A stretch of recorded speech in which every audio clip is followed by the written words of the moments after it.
کہا جاتا ہے کہ کسی بادشاہ کا گزر اپنی سلطنت کے ایک ایسے علاقے سے ہوا جہاں کے لوگ سیدھا نہر سے پانی لے کر پیتے تھے۔ بادشاہ نے حکم دیا کہ عوام الناس کی سہولت کے لیے یہاں ایک گھڑا بھر کے رکھ دیا جائے تو زیادہ بہتر رہے گا اور ہر چھوٹا بڑا سہولت کے ساتھ پانی پی سکے گا۔ بادشاہ یہ کہتے ہوئے اپنے باقی کے سفر پر آگے کی طرف بڑھ گیا۔ شاہی حکم پر ایک گھڑا خرید کر نہر کے کنارے رکھا جانے لگا تو ایک اہلکار نے مشورہ دیا، یہ گھڑا عوامی دولت سے خرید کر شاہی حکم پر یہاں نصب کیا جا رہا ہے، ضروری ہے کہ اس کی حفاظت کا بندوبست کیا جائے اور ایک سنتری کو چوکیداری کے لیے مقرر کیا جائے۔ سنتری کی تعیناتی کا حکم ملنے پر یہ قباحت بھی سامنے آئی کہ گھڑا بھرنے کے لیے کسی ماشکی کا ہونا بھی ضروری ہے اور ہفتے کے 7 دن صرف ایک ماشکی یا ایک سنتری کو نہیں پابند کیا جا سکتا۔ بہتر ہے کہ 7 ہی سنتری اور 7 ہی ماشکی ملازم رکھے جائیں تاکہ باری باری بلا تعطل یہ کام چلتا رہے۔ ایک اور محنتی اہلکار نے رائے دی کہ نہر سے گھڑا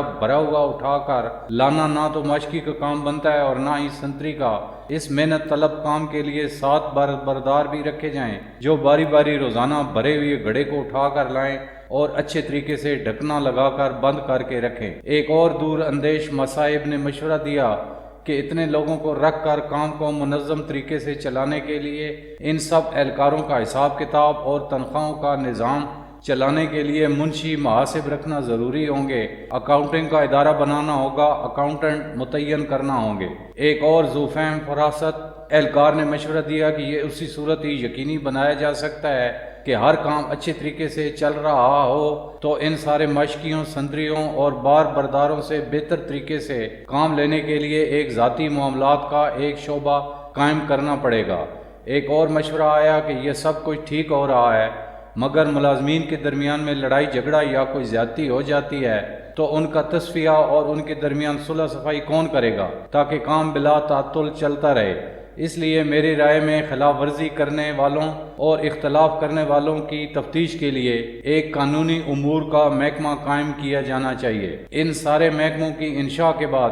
ایک صاحب کا یہ مشورہ آیا کہ اس سارے انتظام پر کوئی ہیڈ بھی مقرر ہونا چاہیے، ایک ڈائریکٹر بھی تعینات کر دیا گیا۔ سال کے بعد حسب روایت بادشاہ کا اپنی رعایا کے دورے کے دوران اس مقام سے گزر ہوا تو اس نے دیکھا کہ نہر کے کنارے کئی کنال رقبے پر ایک عظیم الشان عمارت کا وجود عمل میں آ چکا ہے جس پر لگی ہوئی روشنی دور سے نظر آتی ہے اور عمارت کا دبدبہ آنکھوں کو خیرہ کرتا ہے۔ عمارت کی پیشانی پر نمایاں کر کے وزارت انتظامی امور برائے گھڑا کا بورڈ لگا ہوا تھا۔ بادشاہ اپنے مصاحبین کے ساتھ اندر داخل ہوا تو ایک علیحدہ ہی جہاں پایا۔ عمارت میں کئی کمرے، میٹنگ روم اور دفاتر قائم تھے۔ ایک بڑے سے دفتر میں آرام کرسی پر عظیم الشان بڑی میز کے پیچھے سرمئی بالوں والا ایک پروقار معزز شخص بیٹھا ہوا تھا جس کے سامنے تختی پر اس کے القابات پروفیسر، ڈاکٹر، 2 جنگوں کا فاتح، فلاں بن فلاں، ڈائریکٹر جنرل برائے معاملات سرکاری گھڑا لکھا ہوا تھا۔ بادشاہ نے حیرت کے ساتھ اپنے وزیر سے اس عمارت کا سبب پوچھا اور ساتھ ہی اس عجیب و غریب محکمے کے بارے میں پوچھا